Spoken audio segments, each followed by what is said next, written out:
Hey guys! Hey guys, I'm Christy. I'm Parker. And welcome to the second episode of Physiology Freaks. Yay! 2 physiologies, one freak. I looked at the camera again. Okay, so this time before we start, we're going to pull a card from my anatomy flashcard deck, and that will be our anatomy term of the day. Stop. Okay. I hope it's neuro. I hope it's neuro because I love neuroscience so much and I think it's so cool. Ooh, interesting. All right, pick A through N. A through N? Yeah. B. All right, so our anatomical term of the day is the left first posterior intercostal vein. Do you want to see where that is? So that's B, right up here. Left posterior intercostal vein. Yep. So that's letter B. Left first posterior intercostal vein. Interesting. Okay. Abdominal and thoracic veins of the dorsal wall. Give me my clip back. Sorry, bro. Yep, that's our anatomical term of the day. Number B. Letter B. Wait, whatever. I could have said we could have done hemiazygous. That will maybe pop up. Maybe is that up on here? Yeah. The azygous is on here. Oh, it is. Hemiazygous is on there. Cute. So sexy. Yay, we love veins. All right, what is our biggest topic for today? So today we're going to be talking about medical misinformation in the media and general sentiment against science. I think that a lot of the things that I was looking into and thinking about in preparation for this episode was social media stuff. Yeah. And I'm going to preface right now because I feel like I'm going to do a lot of complaining about what I see in this episode, but I also want to say I think that there is a lot of good information that also gets put out there and people only know because of social media. I think that it is a two-sided coin, like there is good and bad, but I think that it just specifically for this episode, since we're talking about medical misinformation, like that's kind of what we're going to focus on. But that's not to say that there aren't also good things that come out of it, but it's the bad things that really stick out to me, unfortunately. Yeah. So, like, that's kind of been on the forefront of my mind. Yeah, and I think it, like, as with anything with social media, you know, there's pros and cons, and I agree with what you're saying of, like, there's so many things that I've learned through social media, like, specifically science-related, because that's a lot of, like, who I choose to follow on the internet, but also it's important to acknowledge that, like, even though you for the most part create what you see, and, you know, but sorry, I just trailed off there. You don't really know what you're going to get because the internet feeds you content that is popular. And also a lot of people don't have the prior knowledge to discern right from wrong on the internet. And that kind of just translates into a recipe for disaster. Yes. And I think that even in good videos, like with good information, important things, usually it's the comment section. Yeah. And like I am an exclusive Instagram watcher. Like I'm not on TikTok. I just never got into it. So it was like I just watch on Instagram. That's my only platform. So like I'm sure that it is the same. Yeah. But on Instagram, it will kill me because I'll see someone talking about something good on the information, and then someone in the comment section is like, actually, this is not right because, and then give a not well thought out excuse. Yeah. And then people will agree with their comment and add to it, and then it's the most liked comment on the video disagreeing with what this person is saying. Yeah. Even when the person in the video has better sources or has any sources. Yeah. And also, sorry, this just popped into my head just because we specifically almost had Karl Marx on here, but he's dead, but like so what you're saying about like how the top comment is always somebody with a different stance on the issue. There's like a concept called dialectical materialism that, and this might be wrong, don't quote me on this, but it talks about how conflict like drives progress, and people will always flock to conflict rather than being the same on things. So like it makes sense. Also, that's the whole like way that social media works the way that it does, is because people, you know, somebody says something, everyone's like, you're wrong, I had a different experience, fuck you, sorry. You know, and so that's what drives like the algorithm and the popularity of social media. Oh my god, I love her. And so yeah. Sorry. I just opened Instagram because recently I started following this guy who Instagram on the is pooter. a yeah, Instagram on my computer. I would look it up on my phone, but I can't because we're recording on that. But I just started following him. He's like a first year medical student, and he's just like talking about his experience, like a lot like what we're doing. His it's Julian Jubilonsmed. Jubolano There you go. But he has this one video where he's talking about like uh things that surprised me while I was dissecting a body for the first time, or continuously dissecting bodies. And I put a comment on there because I also was surprised when when we were doing anatomy. And I just was talking about how big the sciatic nerve is and how shocking that was to me. And I got like 20,000 likes and like 30 responses to that. And because people are just like, wow, I never thought about it that way. Yeah. But the comment that stuck out to me was this one person that just said false. And like nothing to back it up, just a one-word statement. Nothing to back it up. One-word statement. Yeah. I'm talking about my own experience, and other people in the same thread are saying, yes, this also surprised me. I noticed the same thing. Why are you doing that? Yeah. Like, I think it's just to breed conflict and discourse, because conflict breeds discourse. Yeah. But it's also Whatever then, they say. I said something in my experience, and now anybody who learned something from my comment that were like, whoa, I never thought of, like, I never knew that, might now have that, like, in their head, like, oh, is that even right? Is she just lying? Yeah. But it's also, all you have to do is look it up. Yep. How big is the sciatic nerve? And you can see that Size I was of your right. thumb. Yeah, like, or like 2 centimeters in diameter or something like that. You know what I mean? So you can fact check what I'm saying very easily. But people who aren't going to do that might now be like, oh, someone said that was wrong. She's wrong. It's not actually that big. You know what I mean? Like, so it's just like, what is the point of that? Yeah. And I think that a lot of, like, there are like bots and stuff too that will just say stuff like that. But I did click on this person's account and it wasn't a bot, and I couldn't believe it. How do you know it wasn't a bot? I'll show you. Hold on.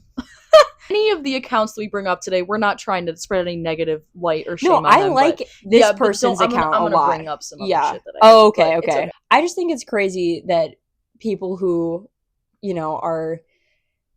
will take something that is someone's personal experience that can also be fact checked. Yeah. And say it's wrong. Yeah. For no reason. Yeah. And I think, like, something that people are really missing on the internet is just, like, nuance. Like, you literally just need to have nuance. Something that really grinds my gears, so to speak, is the topic of SSRIs, or selective serotonin reuptake inhibitors, which are, like, used to treat depression or anxiety or, like, panic disorder, a whole host of psychiatric disorders. And they're sort of a very controversial topic for some reason, because the general consensus, I feel like, from not only from the internet, but I feel like in the real world too, is that they have a lot of side effects. However, that may be true. And, like, sorry, I'm just going to keep talking for a while because I have a lot to say on this. The thing is, they do have it depends on the medication. Every medication, especially for something that is psychiatric, is bound to have side effects. It depends on the person and your genetics, because these aren't the only class of medication that you can take to treat a psychiatric disorder. You can also take NDRIs, SNRIs, TCAs, MAOIs. You can take a whole host of other types of medication. You don't have to stick to the ones that primarily affect your serotonin levels.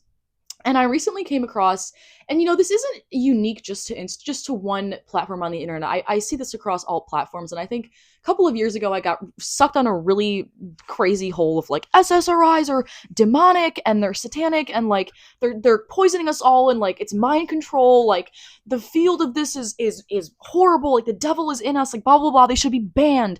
And it's like, I just want to point out, was that on Reddit? No, it was on Facebook.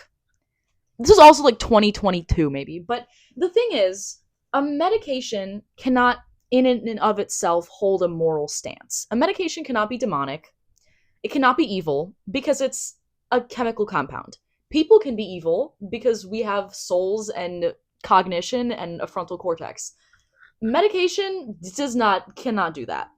And yes, like I think it's also really important to validate that there are many people who have had really negative experiences on these types of medications. And that's important to highlight. And it also says there is a black box warning that says it can cause increased suicidal thoughts and behaviors, especially in young people. And so, like, that is a thing. People have researched this and studied this for years. And one of the other things people talk about a lot is that coming off of them is really difficult, especially if you've been on them for a long time. And there was a reel that I saw on Instagram. This was like recently. This was like a couple of months ago. I think it was like October. I think it was like November. And it was of this guy. His entire account is dedicated to tapering off of Lexapro, which is I think it's the S enantiomer, because so Lexapro is, I think, S citalopram, and then Celexa is citalopram, and one of them is the S enantiomer, one of them is the R enantiomer, but we don't have to get to that. I don't want to yap about organic chemistry today, but I might. If you want to know more about the S and R enantiomers and handedness, we did talk about that a little bit in our first episode. Yes, go and watch the first episode because I love enantiomers. But anyways, and his whole account is dedicated to tapering off of Lexapro, and he said he's been on it since he was 9 years old, and he's like in his 30s now, so quite a long time. And I think like in his bio, okay, we have to cut this out. I don't want to dox him. No ill intent to this creator. I want to validate their experience. You know, these medications aren't perfect, but he was like, free the feelings. Like, feelings are meant to be suppressed. Like, blah blah blah blah. They're putting the entire country under a spell of not feeling your feelings and all this stuff. And on one of the videos, he had posted a graph, and it was simply a curve. It was just, I wish I could, we'll put it in the video. We'll put it in the video, maybe, because we will because we'll put it in just because like it's not going to be his account. I'll send it to you. Okay, perfect. It's simply a graph that shows what dose of medication you need to see a therapeutic effect. So for something like sertraline, or the generic name is Zoloft, the lowest prescribable dose is 25 milligrams for children or 50 milligrams for adults. So 50 milligrams, if you're an adult, is the lowest possible dose you can be on that might help whatever you're experiencing. And that was all this graph was showing. And then it just had like a curve that went up, and it was like the higher the dose, or like the higher the dose, like the less, you know, because like jumping from 25 to 50 to like 75 to 100, it will make the therapeutic effect a lot stronger. But once you get to like 100, anything past that doesn't really do much. It was something like that, and it had these graphs for sertraline, and I think for Lexapro and fluoxetine. And again, I really don't want to dox this creator, but I just want to describe this like as best as I can. He made this video, and he was like, look at this graph. He was like, look at the curve. It's so hard to get off. Like, it just tapers off. Look at the curve. And that was like all he said. Wait, what was he like alluding with that? I don't know.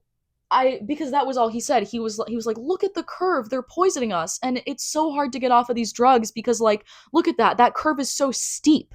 He was just saying that it was really steep, and it wasn't a linear graph. Do you have the video? Yeah, I can pull it. Okay. Because I think it's a good idea to revisit, and like so we can kind of talk about more accurately. Yeah. Because that like doesn't make any sense to say that and not. Like, I know. Have a point. And it was like, in every single one of his videos, he's like in a cold body of water. So yeah, he's talking about cold plunges, which cold plunges do have a therapeutic effect, a beneficial effect on like your nervous system, allegedly. Well, no, not allegedly. This is scientifically proven. Cold plunge, yeah, it is. They're good for you in some sense of the term or whatever, but again, it depends. It depends on the conditions, it depends on the context, depends on what you're facing, depends on your life, depends on a whole host of other factors, and you can't say that one thing is inherently awful when it might, because it ruined your life, because it might save somebody else's, and vice versa. So I think that there's a lot of like fear mongering too when it comes to people who are like did have a bad reaction to any sort of medication, and like what comes to my mind the most is antidepressants and birth control. And that's another. Both of those things have people saying like, this did A, B, and C to me. Never take this medication, and it's like you're giving medical advice now. Yeah, like that's awesome. Like, how about don't do that? No, and that's also not to invalidate people's experiences who have bad experiences with any sort of medication, but to make the blanket statement of don't go on this Oh, here it medication is. if you had a bad experience. That's fine to share your experience, Yeah. but it doesn't Here we have go. to be end all be all. I found it. Okay, let's just watch it really quick. I'm not a doctor. I have no medical. Pause. I'm not a not doctor. a doctor. I I'm have not no a medical professional. experience. Yes. Okay, I see what he's saying. He's basically saying since the curve is steep and it's going from like 0 to 10 within the 0 to 10. Okay, he's talking about withdrawal in this video. Yeah. He's talking about how go back a little bit more. I want to see it again. Within like the 0 to 10 milligram part, it goes all the way from like 0 to 80%. And so he's saying with the withdrawal, like cutting it in half is basically just jumping off a cliff. However, there are reasons that doctors have you withdraw in a certain way to say, okay, take it down, keep taking it down. This is how you should do it. Maybe like he doesn't, to make this statement without doing any sort of other, and he might be right. You know what I mean? Well, like it might be true that it is it is true. That it is true to get off. I've done it. Hard it is to get hard off of SSRIs. Like, it sucks to get off of SSRIs. But to make this statement in front of and have how many? It had a lot. 200. Like he has 500,000 followers. 500,000 followers.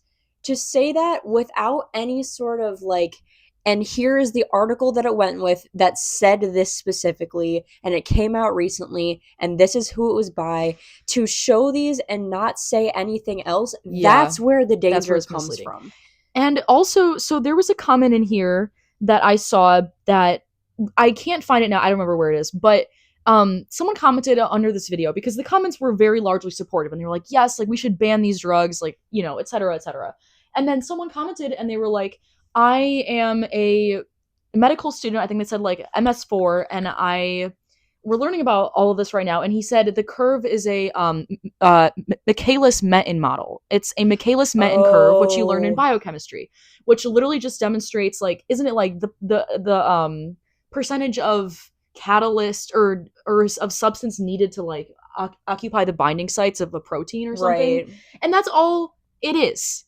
It can be explained simply. All it is just how much of the medication is needed to see a therapeutic effect. The reason that he's talking about for Lexapro that it started at the milligram dosage of 5 is because after 5 milligrams, the therapeutic effect goes up. That's why the curve is steep.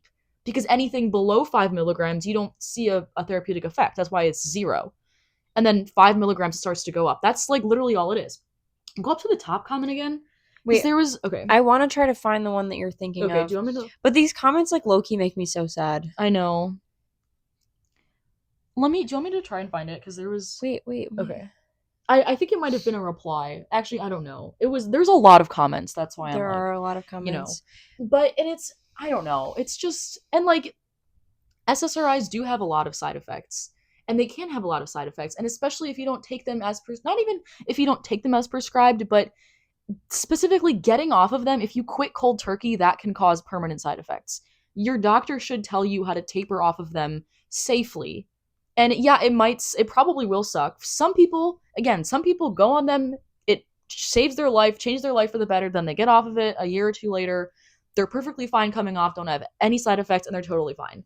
And then some people have a really tough time coming off of them, you know? It's like, it really just depends on your genetic makeup. Yeah, the top comment says that, okay, went to school for 9 years to help people with mental health struggles. Study around the clock for 9 years to understand the science. I do not get paid by pharmaceutical companies. I've had the pleasure of witnessing hundreds of people's lives change for the better from these medications. They aren't online screaming nonsense that doesn't resemble something that could be mistaken for actual science. I hope your days are better on them or off, whatever. But know you are misleading thousands with your disgraceful dumping on healthcare professionals and your self-righteous Dunning-Kruger rage speeches. Men, okay? Men. And it just makes me so mad. I just wish, I've said it 20 times, I'm going to say it again. I just wish people would understand nuance. Something that worked for you may really not work for somebody else or make their life actively worse. Something that made your life actively worse or didn't do anything for you may save somebody else's life.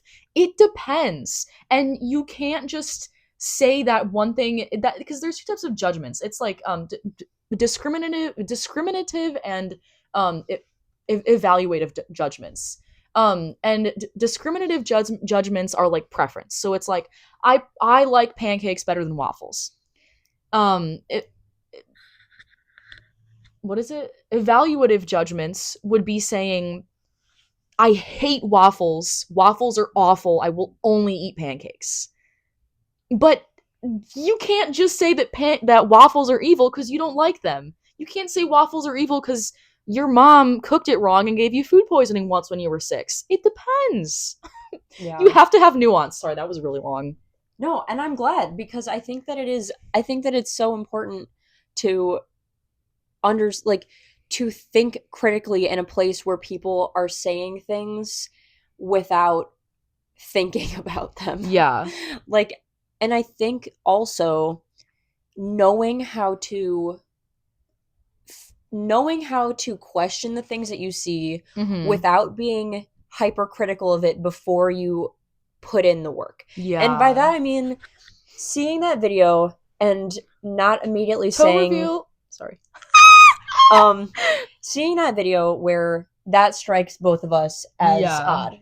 Seeing it and being like, that's a little weird that he's saying that. There's not a lot of information. Yeah. Looking at a video and again, but still thinking that it is still his experience, not taking that away from him. Yeah. But being able to look at something and think critically about it and do more research on it before having an opinion and writing a strongly worded comment about it. Yes. And not just saying false. Yeah. Under a comment. And there's one more thing I want to say about that also on this topic. There was a reel I saw on Facebook, like also it was just around the time that I saw this other one we just talked about. And it was a man who is a self-proclaimed wellness expert. Like that was his title. It was like, John Doe whatever, certified wellness expert. And in his like bio, it was like SSRIs, should be banned. Like they're harmful, they numb you, they're bad for your feelings, like blah blah blah blah. And then there was this video he posted, and he was like, SSRIs. What do you think that stands for? Selective serotonin reuptake, whatever. And then he was like, but that means it's taking away the serotonin, and serotonin is good for you. It makes you happy. So if they want to make you happy, then why would they stop the reuptake of serotonin? And everybody started cheering. And this is like verbatim. And this video had literally like hundreds of thousands of views and like a couple, like tens of thousands of likes. And that is so harmful. To literally get the function of the medication wrong and advertise yourself as an expert in this field is so dangerous for the public. And that's not at all how they work. They block the reuptake of serotonin into the presynaptic neuron. So that means that the postsynaptic neuron has more serotonin that can bind to the postsynaptic receptors and stay there for longer and have a greater and stronger effect. Wait, you gotta break that down. So chemical signals are sent down the presynaptic neurons. Once it transmits across the presynaptic cleft to the postsynaptic neuron, that's when it actually takes effect. The reason why you don't feel a therapeutic effect for the first couple of weeks is because, and my doctor told me this, so I hope it's right. Okay. Is because the postsynaptic neuron takes a little bit of time to build and develop that receptor for the excess levels of serotonin so that it can actually be absorbed and taken up and used by the body. Thus you feel the therapeutic effect. The chemical, the whole theory of like, oh, like there's like the chemicals aren't balanced right in your brain, like something is off, has since been disproven. And medications like these work because they raise levels of BDNF in your brain, which is brain derived neurotrophic factor, which basically stimulates the growth of new neurons and new connections in your brain, and it specifically stimulates the growth of new neurons in the hippocampus. So basically, in the words, if you can create new memories in a better mood, you're less depressed, hence antidepressant. Did he say that? He did say that in lecture, yeah. I don't know if you were I there don't that remember day. that at all.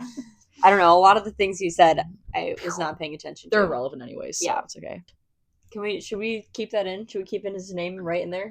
I don't know. We'll see. Yeah. But guarantee. Okay, not guarantee, but I'd make a pretty hefty wager that the wellness expert and the guy in the ice plunges would not be able to tell you jack anything about what an SSRI does or what the pre or postsynaptic clefts are.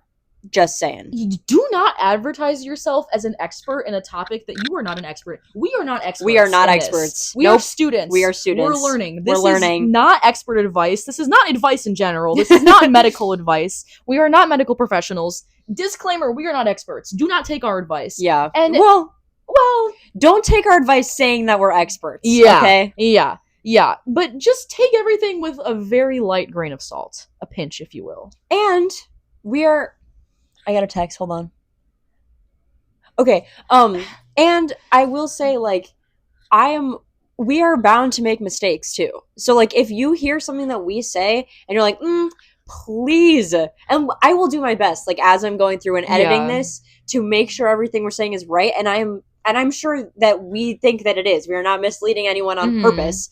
But anything that isn't right, let us know so we can fix it. It's way better for someone to say, hey, I looked into this and it seems like your conclusion might be off, than to let us keep thinking that. You know what I mean? And like, I feel like another thing that is, you know, in the world that we live in that kind of shocks me. Do you have something that you need to say right now? Yeah, because I was going to lead this into birth control because you mentioned that and I want to get into it. Well, I just want to say really quick, You're like, good. People are so adverse to taking constructive criticism and admitting when they're wrong. Yeah. And I think that is...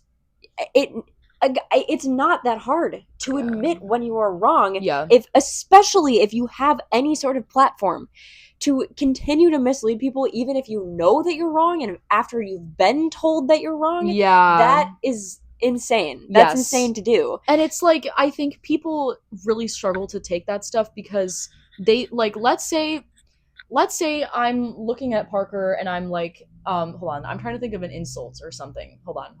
Let's say I'm like, Parker, you're stupid and really mean and I don't want to be friends with you. That's a mean thing to say. It's also not true. And then Parker comes to me and she's like, hey, Christy, like, that was really mean. Like, that was really mean. It hurt my feelings. And I'm like, and then I suddenly feel bad because I'm taking that as, oh my God, I'm a bad person. I'm awful and terrible. No, it just means that thing I said was really fucked up and I shouldn't have said that. When someone tells you that you did something wrong, doesn't mean you inherently are wrong. It means the behavior or the action was wrong. Don't let emotions become like who you are. It's something that we experience. Your behaviors are something that you experience, but they don't have to be like labels for you. If that makes sense. That was good. I liked that. Thanks. We get self-helpy in these episodes, I'm noticing. Sorry. But that's good. That's good. Because it's, you know, everyone's experience is important, and this is our experience. Hey freaks, Christy here. We ended up talking about a lot of different things, and we filmed a little bit too much content, so there's actually going to be 3 parts to all of this. So this is 2 or 3, I don't actually know yet. We don't know yet, but this is the end of the first part, so thank you so much for watching, and be sure to look at the second and or possibly third part. Bye! Do that, yeah. We'll be right back, chat. Be right back. I hope you guys like Blood Orange, because I like Blood Orange. You never would have thought by the 5 Blood Orange paraphernalia that I have on my wall. You can only see 4. Look at her. 4, 3.5. My beautiful, beautiful woman. Everybody stream Sutphin Boulevard by Blood Orange right now. Stream that. Why is my hand so shaky? It's fine. The drugs you do every night. Please, I do drugs in the morning, not at night. Sorry, I forgot you're like a morning person. You're better than everyone else. Right, You exactly. ketamine in the morning Yeah. instead of 9 p.m. Yes. Okay, hold my foot again. Snob. Right. Sorry. Sorry. Classically. Classically. Classily. Like with class. Tomorrow.